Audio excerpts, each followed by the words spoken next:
반갑습니다. 단심의 품격을 한 단계 높여드리는 어르심의 지혜입니다.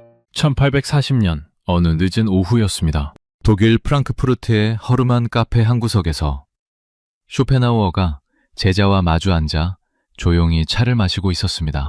그때 카페 문이 벌컥 열리더니 한 부유한 상인이 성큼성큼 다가왔습니다. 상인은 입이 귀에 걸리도록 활짝 웃으며 쇼펜하우어에게 고개를 숙였습니다.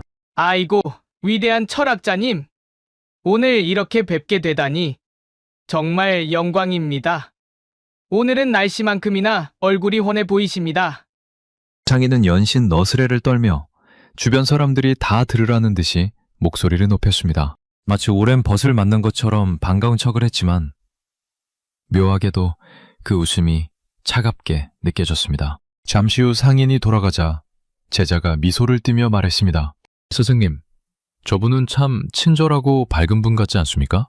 그러자 쇼펜하우어가 찻잔을 탁 내려놓으며 서늘하게 대답했습니다. 어리석은 소리.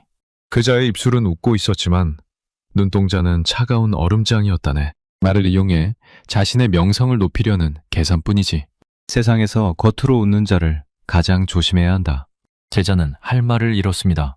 분명히 환하게 웃는 얼굴이었는데 스승은 그 웃음 속에 숨겨진 차가운 속내를 단번에 꿰뚫어 본 것입니다. 혹시 여러분 주변에도 이런 사람이 있지 않으십니까? 만나면 늘 반갑게 웃으면서 다가오는데 돌아서면 묘하게 기운이 빠지는 사람 말입니다. 앞에서는 언니 최고야, 형님 대단해 하면서 축혀 세워놓고 뒤에서는 내 험담을 안주 삼아 깔깔대는 사람 말입니다. 오늘 이 시간이 끝나면 여러분의 눈이 완전히 달라질 것입니다. 그동안 미처 알아채지 못했던 그들의 소름 돋는 가면이 벗겨질 것이고 더 이상 속아 넘어가지 않는 단단한 내가 될 것입니다.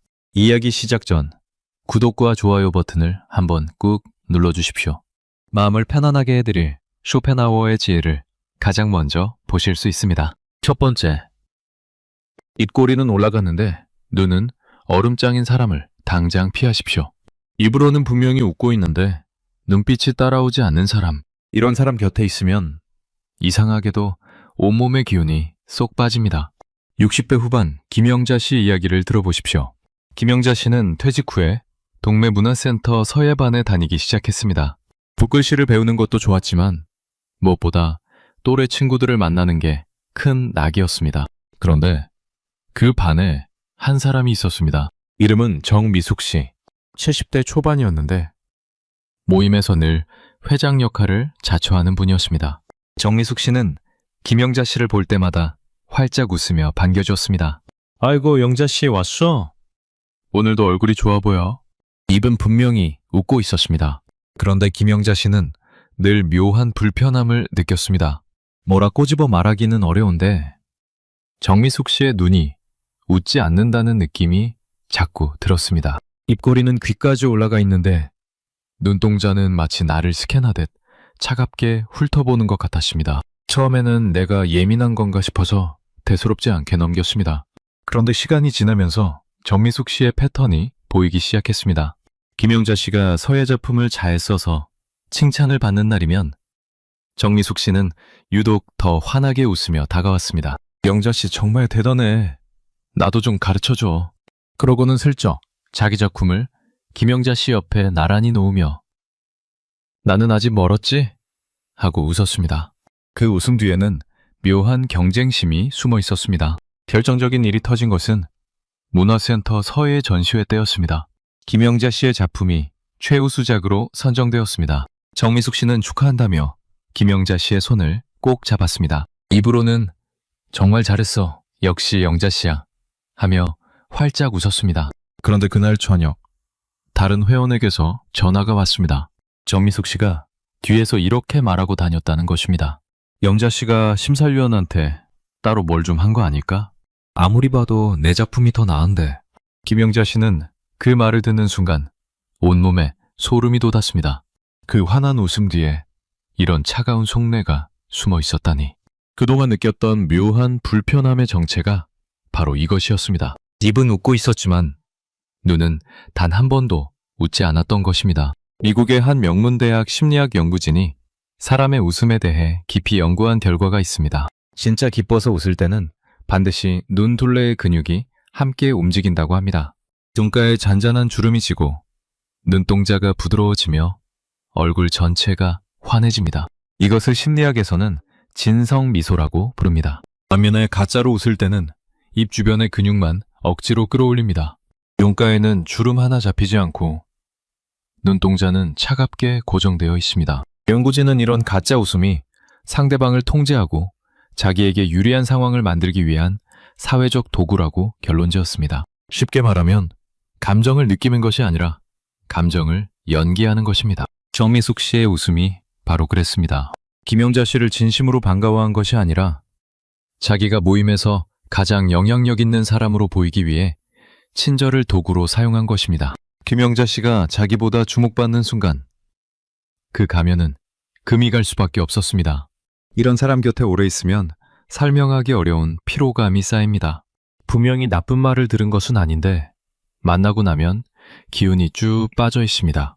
그것은 여러분의 직감이 이 사람의 웃음은 가짜라고 끊임없이 경고를 보내고 있기 때문입니다. 그 직감을 무시하지 마십시오.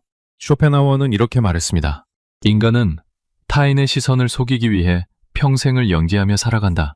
그 무대 위의 웃음을 진심이라 믿는 자는 어리석은 관객일 뿐이다. 하지만 너무 마음 아파하지 마십시오.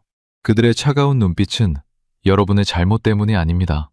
그저 그들의 마음이 텅 비어 있어서 남의 온기로 자기 빈자리를 채우려는 것뿐입니다. 여러분의 따뜻한 진심은 눈으로 함께 웃어줄 수 있는 진짜 인연에게만 아껴서 나누어 주십시오. 그 진심이 닿는 곳에서 여러분의 마음은 비로소 편안해질 것입니다. 두 번째, 칭찬에 탈을 쓰고 내 속을 긁어놓는 교묘한 여우들을 조심하십시오.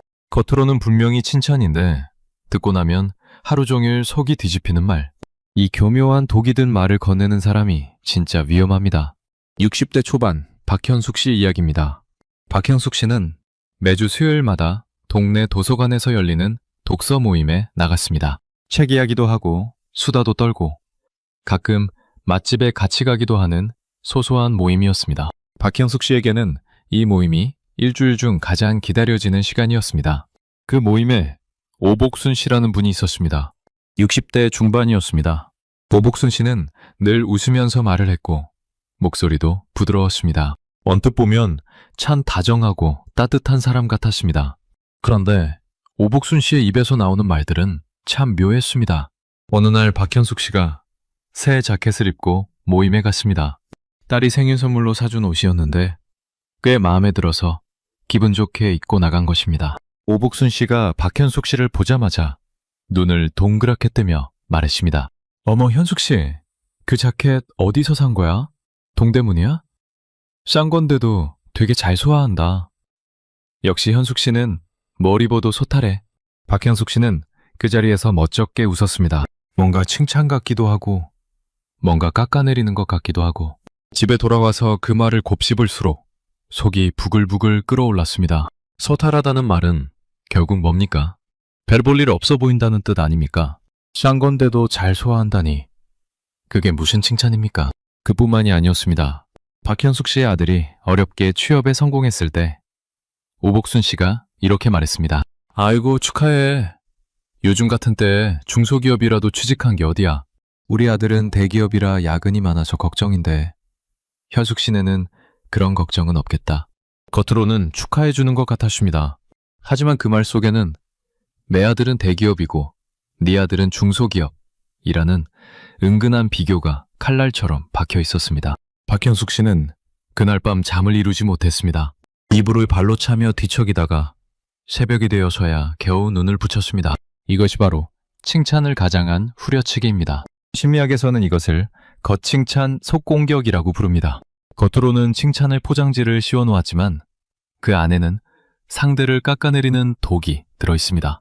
미국의 저명한 대학 심리학 연구에 따르면 이런 교묘한 화법을 습관적으로 쓰는 사람들의 심리 밑바닥에는 깊은 열등감이 깔려 있다고 합니다. 상대방이 잘 나가는 것을 견딜 수가 없습니다. 질투가 치밀어 오릅니다. 하지만 대놓고 네가 잘 나가는 게 배 아파 라고 말하면 자기가 나쁜 사람이 되니까요. 그래서 칭찬이라는 예쁜 포장지로 독을 싸서 건네는 것입니다.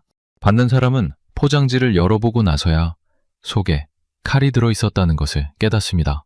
더 교활한 점이 있습니다. 이런 말을 듣고 화를 내면 오히려 내가 이상한 사람이 됩니다. 아니, 내가 칭찬한 건데 왜 화를 내? 하며 적반하장으로 나옵니다.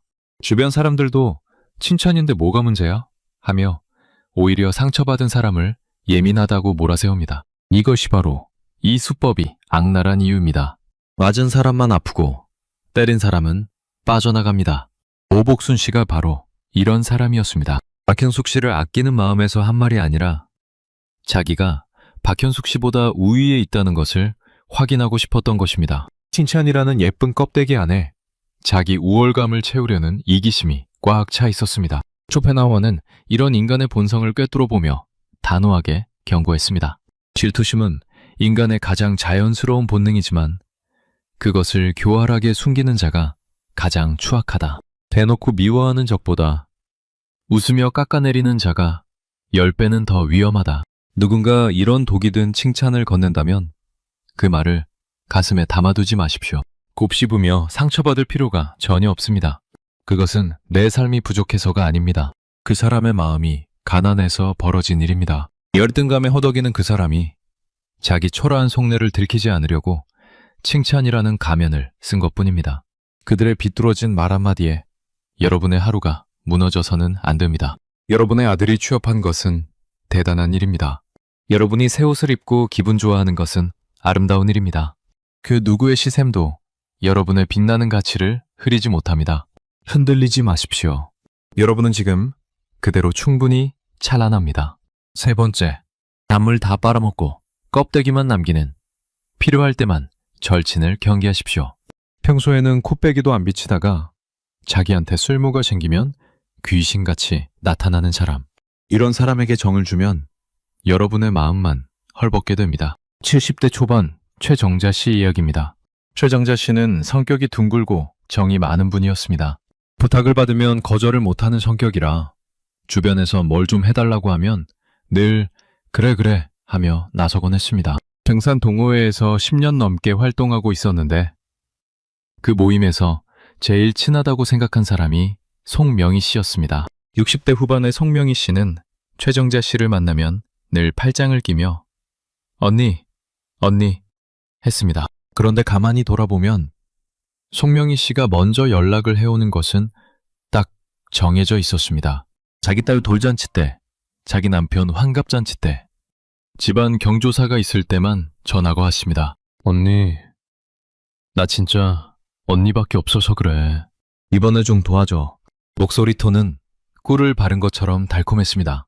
최정자 씨는 그때마다 기꺼이 달려갔습니다.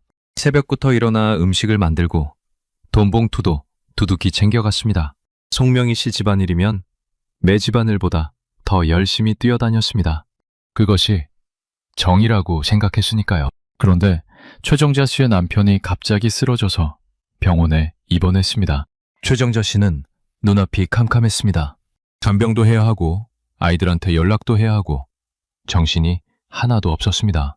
그때 가장 먼저 떠오른 사람이 송명희 씨였습니다. 10년을 함께한 제일 친한 동생이니까 당연히 달려와 줄 거라고 생각했습니다. 전화를 걸었습니다. 송명희 씨는 이렇게 말했습니다. 어머 언니, 큰일이네. 근데 나 요즘 무릎이 안 좋아서 병원에 갈 수가 없어. 빨리 나으시길 바랄게. 그리고 전화를 끊었습니다. 그 뒤로 안부 문자 한 통이 오지 않았습니다. 최정자 씨는 병원 복도 의자에 앉아서 한참을 멍하니 있었습니다. 10년 동안 언니 하며 매달렸던 그 사람이 정작 나한테 큰일이 생기니 한 발짝도 움직이지 않았습니다. 내가 베푼 그 수많은 밤과 땀방울은 대체 어디로 간 것입니까?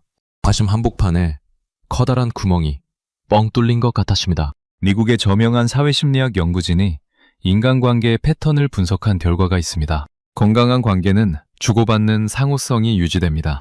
내가 베풀면 상대도 베풀고 내가 힘들면 상대도 함께 아파해 주는 것이 정상적인 관계입니다. 하지만 착취적 관계를 맺는 사람들은 상대방을 인격체가 아닌 자원으로 봅니다. 심리학에서는 이것을 도구적 관계라고 부릅니다. 필요할 때는 창고에서 꺼내 쓰고 필요 없으면 다시 문을 닫아버리는 것입니다. 송명희 씨에게 최정자 씨는 친한 언니가 아니었습니다. 경조사 때 일손을 보태주고 봉투를 채워주는 편리한 도구였던 것입니다. 도구는 쓸모가 없어지면 서랍 속에 처박아 두는 것이죠. 이런 사람들은 여러분의 선의를 당연한 권리로 여깁니다. 거절하면 오히려 네가 어떻게 나한테 이럴 수 있냐며 적반하장으로 화를 냅니다. 내가 잘못한 것도 아닌데. 죄책감까지 느끼게 만드는 것이 이들의 수법입니다. 쇼펜하우어는 인간관계의 본질을 이렇게 꿰뚫었습니다. 타인에게 기대는 자는 결국 배신당한다. 인간은 철저히 자신의 이익을 위해 움직이기 때문이다. 네가 쓸모없어지는 순간 그들의 미소도 사라진다. 혹시 이런 사람에게 정을 주고 계셨습니까? 그렇다면 이제는 그 헛헛한 마음을 내려놓으셔도 됩니다. 여러분이 베푼 따뜻한 선의는 결코 사라지지 않습니다. 단지 번지수를 잘못 찾았을 뿐입니다. 그 아름다운 마음씨는 언젠가 더 좋은 인연이 되어 여러분 곁으로 반드시 돌아올 것입니다. 네 번째, 농담이라며 내 아픈 곳을 정확히 찌르는 사람들의 진짜 속마음을 알아두십시오. 사람들 다 모인 자리에서 꼭 내 컴플렉스를 건드리는 사람이 있습니다. 그리고 내가 화를 내면 늘 같은 말을 합니다. 농담인데 왜 그래? 60대 중반 정민우 씨 이야기입니다. 정민우 씨는 퇴직 후에 아파트 단지 내 바둑 동호회에 가입했습니다. 젊은 시절부터 바둑을 좋아했고 이제 시간이 넉넉해지니 본격적으로 실력을 키워보고 싶었습니다. 동호회 분위기는 대체로 좋았습니다. 그런데 딱 한 사람, 한상철 씨가 문제였습니다. 60대 후반이었습니다. 한상철 씨는 모임에서 분위기 메이커를 자처하는 사람이었습니다. 목소리가 크고 말이 빨랐으며 늘 주변 사람들을 웃기려고 했습니다. 그런데 그 유머라는 것의 내용이 문제였습니다. 정민우 씨는 고등학교를 나오지 못했습니다. 집안 형편이 어려워서 중학교를 마치고 바로 공장에 들어갔고 맨손으로 사업을 일으켜 자수성가한 분이었습니다. 그런데 한상철 씨는 바둑을 두다가 정민우 씨가 술을 잘못 놓으면 꼭 이런 말을 했습니다. 아이고, 정 사장님은 역시 학교를 안 다녀서 그런지 계산이 좀 약해. 주변 사람들이 어색하게 웃었습니다. 정민우 씨는 속이 부글부글 끓었지만 분위기를 깨고 싶지 않아서 억지로 같이 웃었습니다. 그러게요. 머리가 나빠서. 그런데 한상철 씨는 그것으로 끝나지 않았습니다. 모임에 새로운 회원이 오면 꼭 정민우 씨를 가리키며 이렇게 소개했습니다. 이분이 정민우 사장님인데 바둑은 못 두는데 돈은 잘 벌어. 학교를 안 가면 그렇게 되나 봐. 정민우 씨의 얼굴이 시뻘겋게 달아올랐습니다. 어느 날 정민우 씨가 더 이상 참지 못하고 조용히 말했습니다. 상철 씨, 학벌 이야기는 좀 그만해주면 안 되겠쇼? 그러자 한상철 씨가 눈을 동그랗게 뜨며 말했습니다. 아이, 뭘 그렇게 예민하게 굴어. 농담인데 쪼잔하게.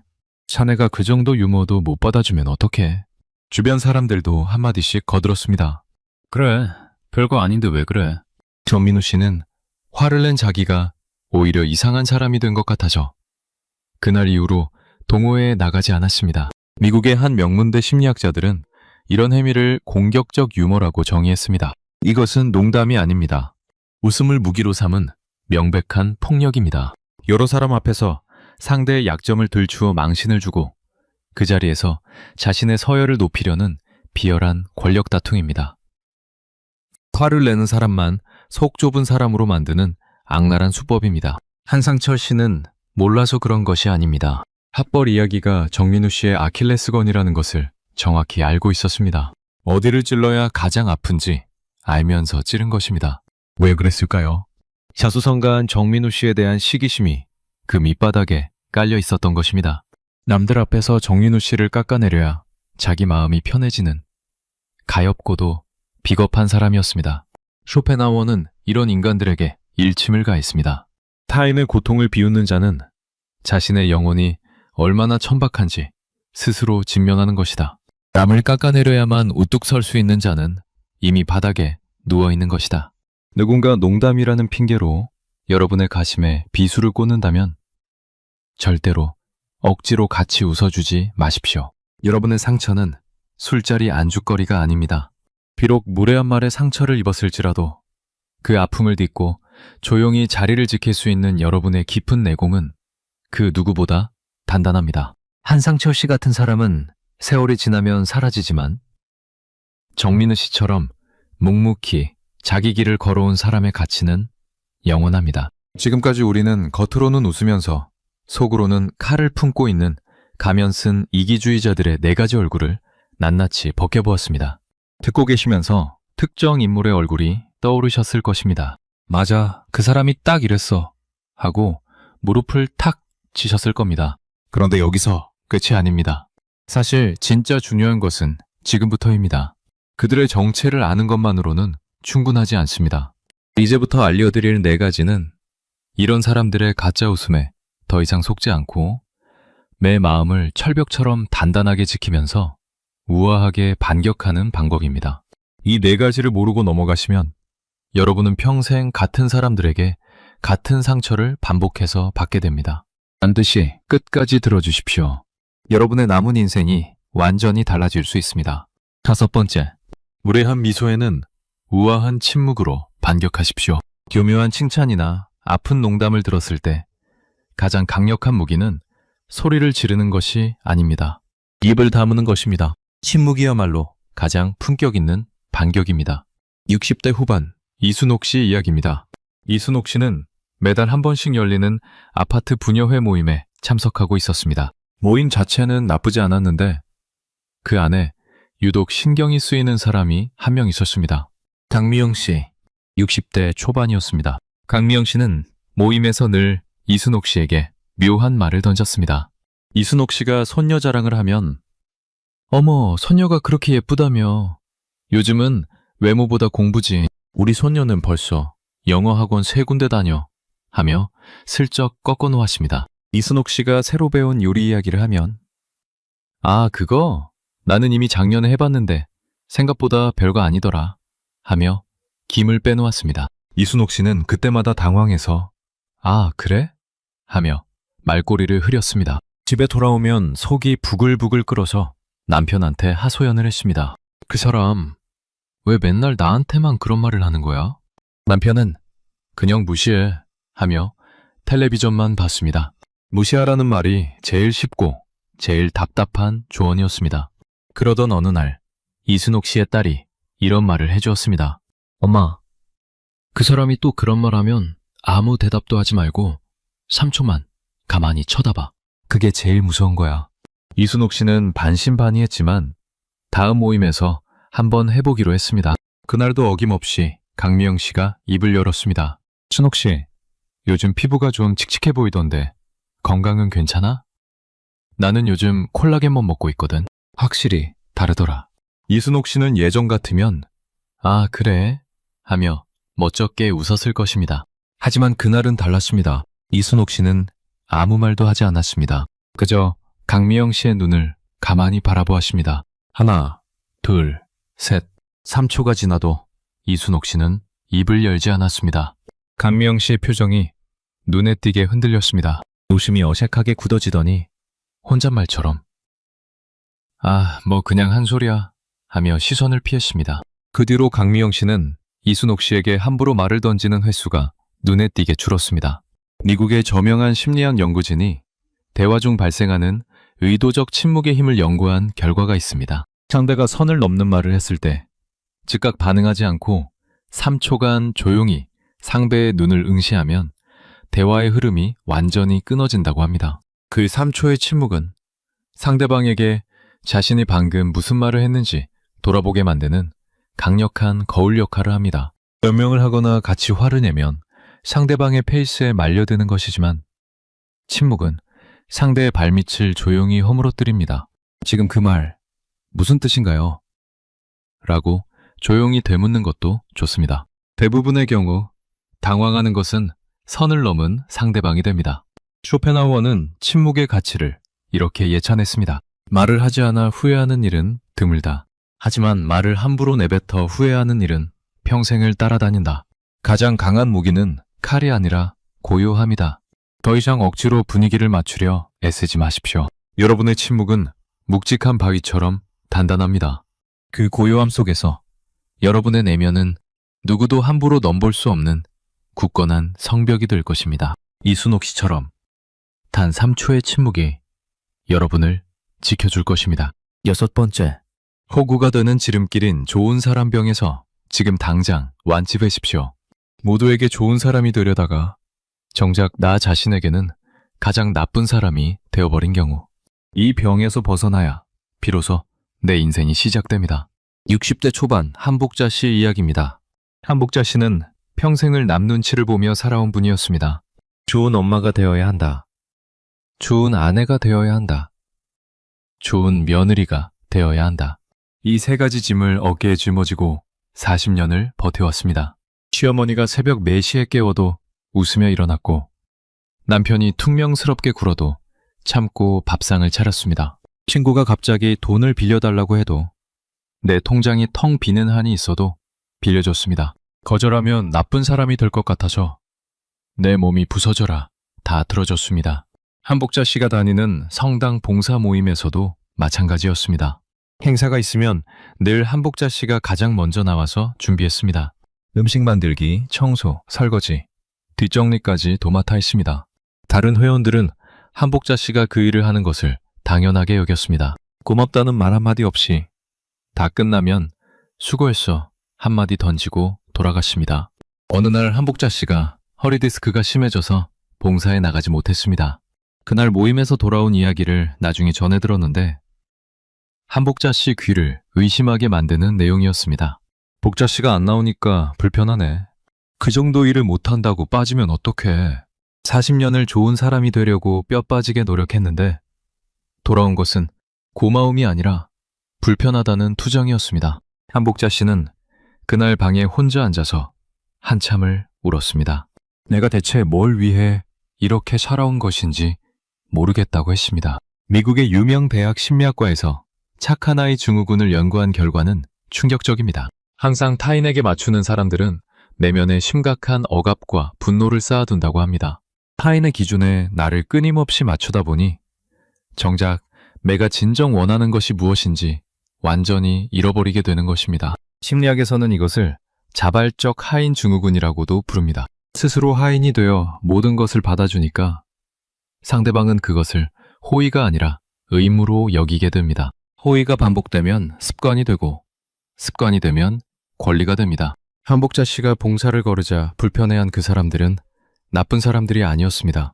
다만 한복자 씨의 헌신이 너무 오랫동안 당연하게 반복되다 보니 그것이 없어지면 불편함을 느끼는 것뿐이었습니다. 문제는 그 사람들이 아니라 거절하지 못하는 나 자신에게 있었던 것입니다. 이제는 미움받을 용기가 필요합니다. 거절은 나쁜 것이 아닙니다. 내 시간과 에너지를 지키는 정당한 권리입니다. 지금은 도와주기 어렵겠네. 이 한마디면 충분합니다. 길게 변명할 필요도 없고 죄책감을 느낄 이유도 없습니다. 쇼펜하우어는 간곡히 조언합니다. 우리는 다른 사람과 같아지기 위해 삶의 4분의 3을 빼앗기고 있다. 남의 기대에 맞추느라 자기 자신을 잃어버리는 것이야말로 인생 최대의 낭비다. 자기 자신으로 살아라. 거절한다고 해서 여러분을 떠날 사람이라면 애초에 곁에 둘 필요가 없는 사람입니다. 모두에게 좋은 사람이 되려는 짐을 이제 그만 내려놓으십시오. 그 무거운 짐을 내려놓은 자리에는 오직 나 자신을 아끼고 사랑하는 편안한 자유가 찾아올 것입니다. 한복자 씨도 결국 그 짐을 내려놓은 뒤에야 비로소 편안하게 웃을 수 있었습니다. 여러분도 그러실 수 있습니다. 7번째, 가짜 웃음에 속아 내 진짜 에너지를 퍼주지 마십시오. 속는 줄 알면서도 정 때문에 끊지 못하는 관계. 이 관계가 여러분의 몸과 마음을 서서히 갉아먹고 있습니다. 70대 초반 김철수 씨 이야기입니다. 김철수 씨는 퇴직 후에 매주 목요일마다 옛 직장 동료들과 점심 모임을 가졌습니다. 30년을 같이 일한 사이니 정이 깊다고 생각했습니다. 그런데 시간이 지나면서 그 모임이 불편해지기 시작했습니다. 모임에서 유독 목소리가 큰 사람이 있었습니다. 배종호 씨, 60대 후반이었습니다. 배종호 씨는 만날 때마다 김철수 씨에게 이런 말을 했습니다. 야, 철수야, 너는 그때 부장 승진 떨어진 게 아직도 아깝다. 나는 그래도 임원까지 했으니까 연금이 두둑해. 너는 연금 얼마 나와? 김철수 씨는 그 말을 들을 때마다 속이 쓰렸습니다. 하지만 30년 정을 생각하면 자리를 박차고 나갈 수도 없었습니다. 모임이 끝나면 집에 돌아와서 소파에 축 늘어져 아무것도 하기 싫었습니다. 아내가 산책이라도 가자고 해도 꿈쩍을 하지 않았습니다. 텔레비전도 안 보고 밥맛도 없고 그냥 천장만 멍하니 쳐다봤습니다. 김철수 씨의 아내가 걱정이 되어서 물었습니다. 당신 요즘 목요일만 지나면 왜 그렇게 축 처져 있어? 김철수 씨는 한참을 머뭇거리다가 말했습니다. 그 모임에 가면 기운이 쏙 빠져. 그런데 30년을 만났는데 안 나가면 뭐라고 하겠어. 미국의 뇌과학 및 심리학 연구진은 인간의 감정 에너지에 한계가 있다고 말합니다. 하루에 쓸 수 있는 감정의 총량이 정해져 있다는 뜻입니다. 가짜 관계에 에너지를 쏟아부으면 정작 나를 진심으로 아껴주는 가족이나 진짜 친구에게 쓸 에너지가 바닥납니다. 감정이 완전히 방전되면 무기력증이 찾아오고 오래 지속되면 우울증으로 이어집니다.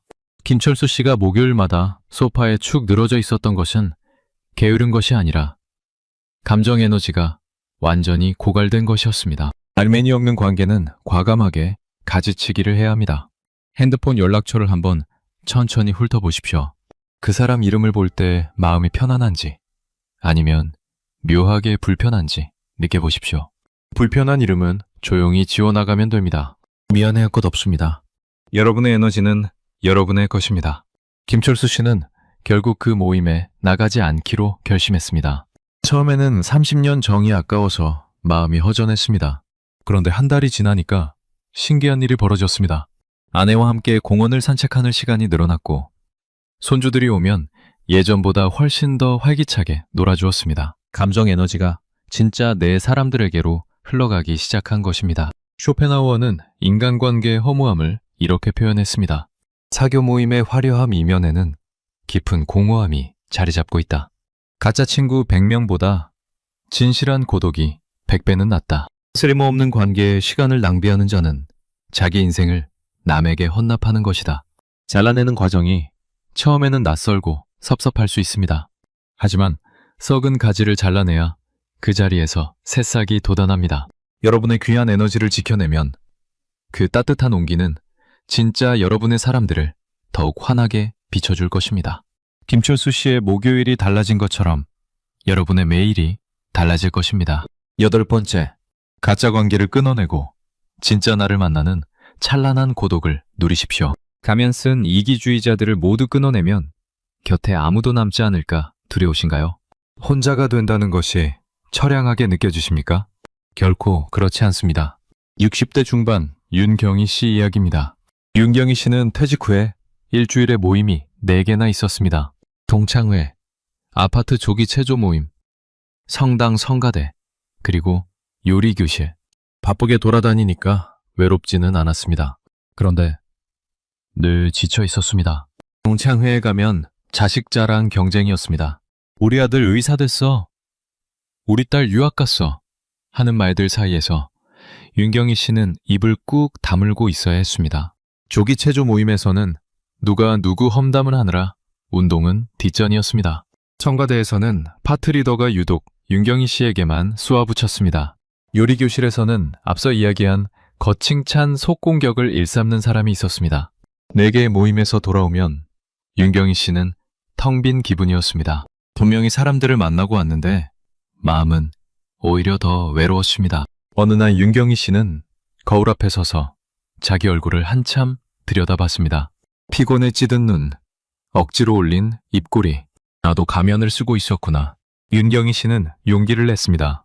4개의 모임을 하나씩 정리하기 시작했습니다. 동창회는 더 이상 나가지 않기로 했습니다. 조기 체조 모임도 빠졌습니다. 청가대도 쉬었습니다. 요리교실만 남겨두었는데 그마저도 마음이 불편한 사람이 있어서 결국 그만두었습니다. 주변에서 걱정했습니다. 혼자 있으면 우울해지지 않아? 사람을 만나야 건강한 거야. 윤경희 씨도 처음에는 불안했습니다. 일주일이 텅 비어버리니까 허전하기도 했습니다. 그런데 이상한 일이 벌어지기 시작했습니다. 모임을 정리하고 나니까 아침에 눈을 뜨면 하루가 온전히 내 것이었습니다. 좋아하던 수필집을 꺼내 읽었습니다. 베란다에 작은 화분을 놓고 꽃을 심었습니다. 커피를 내려서 창밖을 바라보며 조용히 마셨습니다. 저녁에는 오래간만에 남편과 동네 한 바퀴를 느긋하게 걸었습니다. 석 달이 지나자 윤경희 씨의 얼굴에서 억지 웃음이 사라졌습니다. 대신 편안하고 자연스러운 미소가 돌아왔습니다. 나 혼자 있는 시간이 이렇게 좋은 줄 몰랐죠. 윤경희 씨는 남편에게 이렇게 말했습니다. 나 요즘 행복해. 미국의 권위 있는 심리학 연구팀이 노년기의 행복도를 추적 관찰한 결과가 있습니다. 가장 높은 행복감을 보인 시니어들은 역설적이게도 혼자 있는 시간을 즐길 줄 아는 사람들이었습니다. 관계의 양이 아니라 질이 행복을 결정한다는 것입니다. 소모적인 인간관계에서 벗어나 온전히 나 자신에게 집중할 때 인간의 내면은 비로소 깊어지고 평온해집니다. 책을 읽고 꽃을 심고 조용히 차를 마시는 그 고요한 시간, 그것이 바로 황금입니다. 남의 눈치를 보지 않고 남의 비위를 맞추지 않고 오직 내 마음의 소리에만 귀 기울이는 시간입니다. 그것은 외로움이 아닙니다. 찬란한 고독입니다. 쇼펜하우어가 평생의 깨달음 끝에 남긴 가장 위대한 한마디를 전해드립니다. 인간은 오직 혼자일 때만 온전히 자기 자신이 될 수 있다. 고독을 사랑하지 않는 자는 자유를 사랑하지 않는 자다. 군중 속에서 떠드는 자보다 홀로 침묵하는 자의 영혼이 더 넓다. 지금껏 남을 위해 사느라 굽어있던 여러분의 어깨를 활짝 펴십시오. 혼자 걷는 그 길이 때로는 쓸쓸해 보일지 몰라도 그 길 위에서 여러분은 비로소 진짜 자유를 만나게 됩니다. 누구의 가면에도 속지 않고 누구의 시선에도 흔들리지 않는 단단한 나, 그 빛나는 내가 이미 여러분 안에 있습니다. 여러분의 아름다운 홀로서기를 진심으로 응원합니다. 오늘 긴 시간 함께 해주셔서 정말 감사합니다. 우리는 입만 웃고 눈은 웃지 않는 사람, 칭찬으로 포장해서 독을 건네는 사람, 필요할 때만 나타나 단물을 빨아먹는 사람, 농담이라며 내 가슴에 칼을 꽂는 사람, 이 네 가지 가면 쓴 이기주의자들의 진짜 얼굴을 낱낱이 벗겨보았습니다. 그리고 우아한 침묵으로 반격하는 법, 좋은 사람 병에서 벗어나는 법, 가짜 관계에 에너지를 퍼주지 않는 법, 그리고 찬란한 고독을 누리는 법까지 함께 알아보았습니다. 가장 중요한 것은 이것입니다. 여러분은 스스로 생각하시는 것보다 훨씬 더 귀하고 훨씬 더 가치 있는 존재라는 것입니다. 평생을 남을 위해 살아오셨기 때문에 정작 자기 자신이 얼마나 대단한 사람인지 잘 모르고 계십니다. 누군가 가짜 웃음으로 다가온다면 오늘 들으신 쇼펜하우어의 서늘한 지혜를 떠올려 주십시오. 단호하게 마음의 문을 닫으십시오.